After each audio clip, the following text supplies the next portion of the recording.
നമസ്കാരം. സ്വാമി ശരണം. നമ്മളെല്ലാവരും ശബരിമലയ്ക്ക് മാലയിട്ട് ശബരീശനെ കാണാൻ വേണ്ടി പോയിക്കൊണ്ടിരിക്കുന്ന ഒരു അവസ്ഥയിൽ തന്നെയാണുള്ളത്.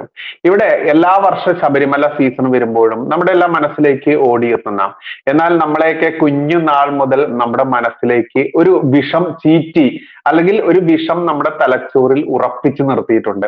ആ വിഷത്തിന്റെ പേരാണ് വാവർ എന്ന് പറയുന്ന, അതല്ലെങ്കിൽ വാവർ സ്വാമി എന്ന് പറയുന്ന. എങ്ങനെയാണ് ഇയാൾ വാവർ സ്വാമിയായത്? എങ്ങനെയാണ് ഈ വാവർ എന്ന് പറയുന്ന കഥാപാത്രം വെറും 1300 വർഷം പഴക്കമുള്ള ഇസ്ലാം മതം, അതല്ലെങ്കിൽ മുസ്ലിം കമ്മ്യൂണിറ്റി, ഈ മുസ്ലിം മതത്തിലുള്ള 1300 അല്ലെങ്കിൽ 1400 എത്രയോ നൂറ്റാണ്ടുകൾ മുൻപ്, അതിന്റെയും എത്ര ഇരട്ടി ഇരട്ടി നൂറ്റാണ്ടുകൾക്ക് മുൻപുള്ള ശബരിമലയുടെ ഐതിഹ്യവുമായി എങ്ങനെയാണ് വെറും ഈ 1300 1400 വർഷം പഴക്കമുള്ള ഈ വാവർ കഥാപാത്രം കയറി വന്നതെന്ന് ചിന്തിക്കുന്നിടത്താണ് കൃത്യമായിട്ടും ഇന്ന് ശബരിമലയിൽ പോയി വന്നതിന് ശേഷം മടങ്ങുന്ന ഒരു പ്രത്യേക ഏരിയയിലുള്ള ആളുകളൊക്കെ ഏതോ ഒരു ക്രൈസ്തവ പള്ളിയുടെ അതല്ലെങ്കിൽ ശവക്കല്ലറയുടെ മുൻപിലോ എവിടെയൊക്കെ ചെന്നിട്ട് മാല ഊരുന്ന പുതിയൊരു സിസ്റ്റം ഒക്കെ ഇപ്പൊ വന്നിട്ടുണ്ട് എന്ന് നമ്മൾ കേട്ടിട്ടുണ്ട്. മാത്രമല്ല, ഉമ്മൻചാണ്ടി എന്ന് പറയുന്ന കേരളത്തിന്റെ മുഖ്യമന്ത്രിയായിരുന്ന അദ്ദേഹത്തിന്റെ ശവക്കല്ലറയ്ക്ക് ചുറ്റും തൊഴുകൈകളോടെ നിൽക്കുന്ന ഈ അയ്യപ്പ സ്വാമിമാരെ നമ്മൾ കണ്ടു.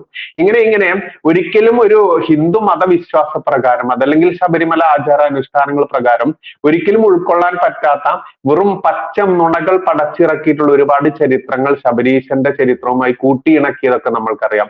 നമ്മളൊക്കെ കുഞ്ഞുനാളിൽ കേട്ടിട്ടുണ്ട്, വ്യാപാരത്തിനായി വന്നിട്ടുള്ള ഈ വാവർ എന്ന് പറയുന്ന ചങ്ങാതി ശബരിമല അയ്യപ്പനുമായി ഏറ്റുമുട്ടുകയും അതിൽ അയാൾ പരാജയപ്പെടുകയും അങ്ങനെ അയ്യപ്പസ്വാമിയുടെ കൂട്ടുകാരനാവുകയും അതിനുശേഷം അയ്യപ്പസ്വാമിയെ കാണുന്നതിന് മുൻപ് എന്റെ കൂട്ടുകാരനായിട്ടുള്ള ഈ വാവറെ കണ്ടിട്ട് നിങ്ങൾ വന്നാ മതി എന്ന് ശബരിമല അയ്യപ്പസ്വാമി പറഞ്ഞു എന്നൊക്കെ പറഞ്ഞുകൊണ്ട് നമ്മളെയൊക്കെ തെറ്റായിട്ടുള്ള ഒരുപാട് ചരിത്രം പഠിപ്പിച്ചിട്ടുണ്ട് എന്നുള്ളതാണ് യാഥാർത്ഥ്യം. ശരിക്കും ഇതിന്റെ പിറകിലുള്ള സത്യം എന്താണ് എന്ന് പറയേണ്ടത് പന്തളം കൊട്ടാരവുമായി ബന്ധപ്പെട്ട അധികാരികൾ കൂടിയാണ്, അതല്ലെങ്കിൽ ചരിത്രം പരിശോധിക്കുന്ന ഈ ഐതിഹ്യവുമായി ബന്ധപ്പെട്ട് പരിശോധിക്കുന്ന ആളുകൾ തന്നെയാണ്. ഈ വാവർ എന്ന് പറയുന്ന ചങ്ങാതി എങ്ങനെയാണ് ഈ ശബരീശന്റെ മുൻപിൽ ഈ ചങ്ങാതി അവിടെ പമ്പയ്ക്ക് ശേഷം അവിടെ വരുന്നത് എന്നൊക്കെ നമ്മൾ ചിന്തിക്കേണ്ടതുണ്ട്.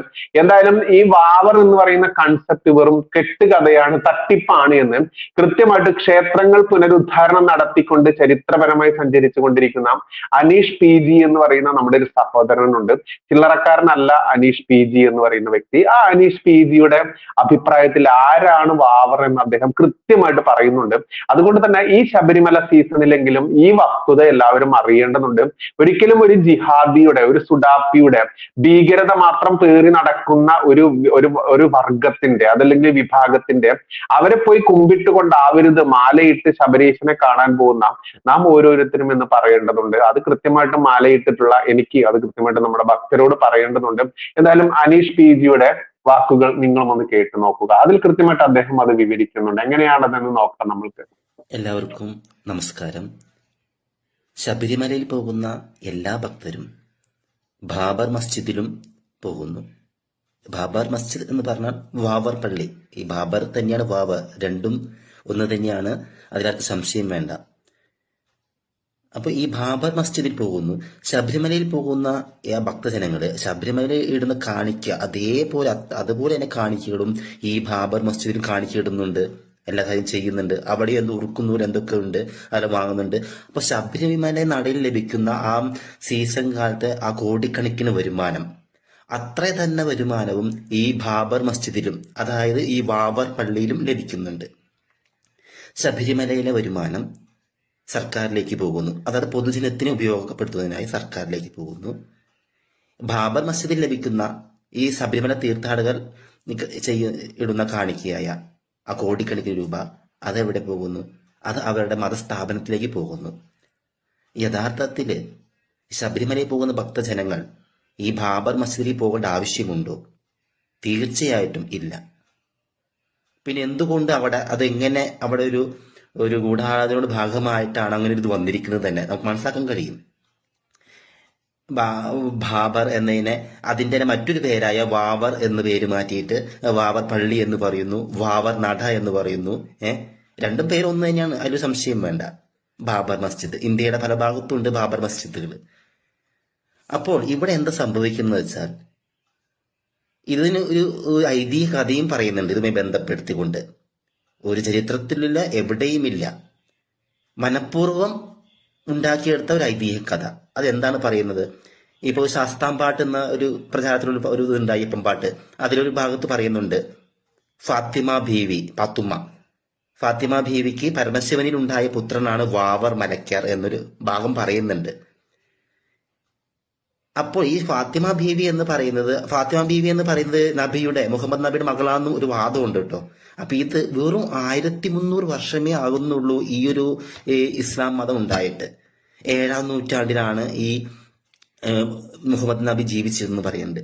അപ്പോൾ ഈ ഫാത്തിമ ബീവി 7-ാം നൂറ്റാണ്ടിലെ ഈ ഫാത്തിമ ബീവിക്ക് പരമശിവനിൽ ഉണ്ടായ പുത്രനാണ് ഇങ്ങനെയൊക്കെ ഒരു കഥ പറയുമ്പോൾ, ഐതിഹ്യമായിട്ട് പറയുമ്പോൾ, അതൊരു പാട്ടായിട്ട് പ്രചരിപ്പിക്കുന്നുണ്ട്. വേറെ തൃശ്ശൂർ ഭാഗങ്ങളിലൊക്കെ പ്രചരിപ്പിക്കുന്നുണ്ട്.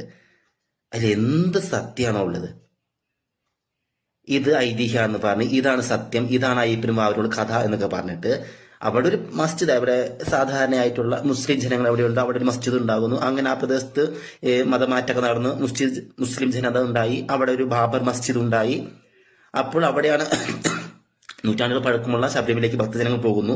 ആ ജനങ്ങളെ ഇവിടേക്ക് ആകർഷിക്കുന്നതിന് വേണ്ടി ഒരു കഥ മെനഞ്ഞെടുത്തു. അങ്ങനെ ബാബർ മസ്ജിദിനെ, ബാബർ എന്നതിനെ മറ്റൊരു പേരായ വാവർ എന്ന് പറഞ്ഞ്, ഈ വാവർ പരമശിവന്റെ തന്നെ പുത്രനാണ്. വാവറിന്റെ അമ്മ ഫാത്തിമ ബീവിക്ക് പരമശിവനിൽ ഉണ്ടായ പുത്രൻ വാവർ. രണ്ടുപേരും അയ്യപ്പനും രണ്ടുപേരും സഹോദരങ്ങളാണ്. അതുകൊണ്ട് അയ്യപ്പന്റെ സന്നിധിയിലേക്ക് പോകുന്നവരും വാവർ സന്നിധിയിലും വരണം എന്നൊരു കഥ പഠിച്ചിവിടെ ചെയ്തിരിക്കുന്നത്. ഇത് എന്താണ്? ഇതിൽ നമ്മളൊന്ന് ആലോചിച്ച് നോക്കുക. 7-ാം നൂറ്റാണ്ടിൽ ജീവിച്ചിരുന്നെന്ന് പറയുന്ന ഫാത്തിമ ബീവിക്ക് പരമശിവനിൽ പുത്രൻ ജനിച്ചു എന്ന് പറയുന്നു. എന്ത് സത്യമാണ് ഉള്ളത്? ഇതിനെയാണ് മിത്ത് എന്ന് പറയേണ്ടത്. ഇത് വിശ്വാസമല്ല, ഇത് അന്ധവിശ്വാസമാണ്. ഇത് ആചാരമല്ല, അനാചാരമാണ്. ഇത് തീർത്തും നുണയാണ്. ഇങ്ങനൊരു സംഭവമേ ഇല്ല.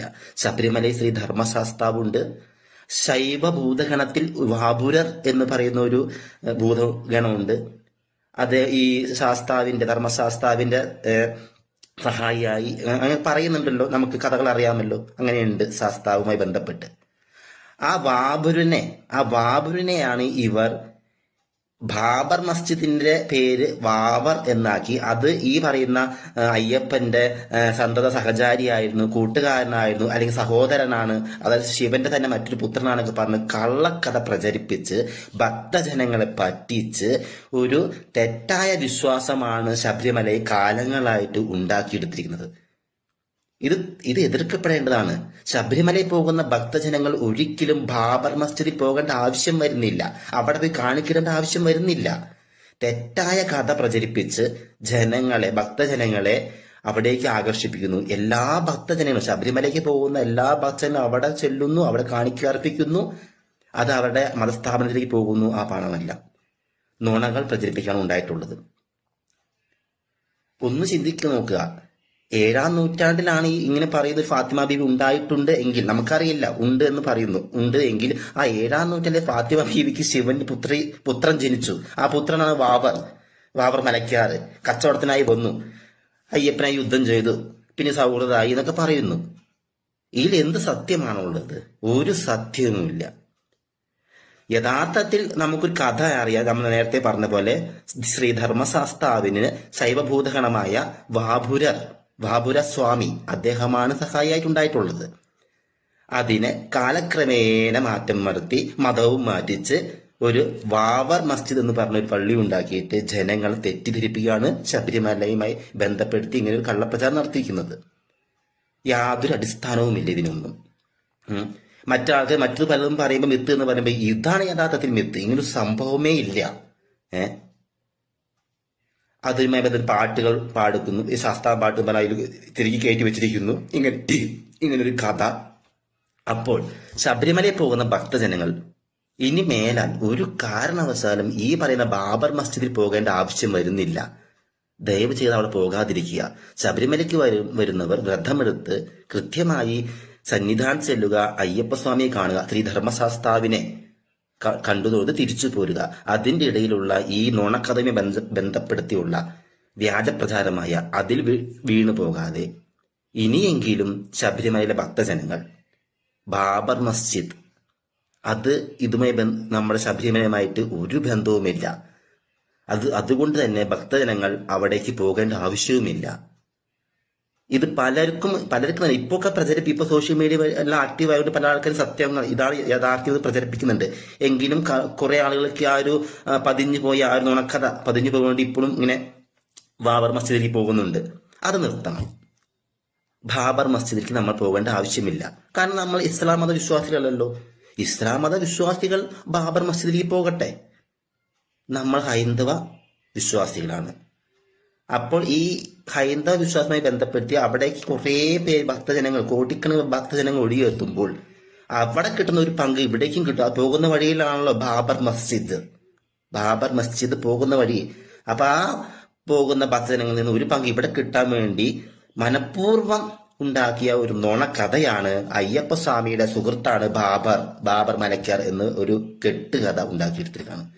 ഇത് നമ്മ ഹൈന്ദവ ജനത, അയ്യപ്പസ്വാമിയുടെ ഭക്തജനങ്ങൾ ഈ നുണക്കഥയെ തള്ളിക്കളയണം. അപ്പോൾ ഇതാണ് ഇനി നമ്മൾ ചെയ്യേണ്ടത്. ശബരിമലയ്ക്ക് മാലയിട്ട് പോകുമ്പോൾ ബാബർ നടയിൽ അഥവാ ബാബർ മസ്ജിദിൽ പോകേണ്ട ആവശ്യം ഇല്ല. നന്ദി, നമസ്കാരം.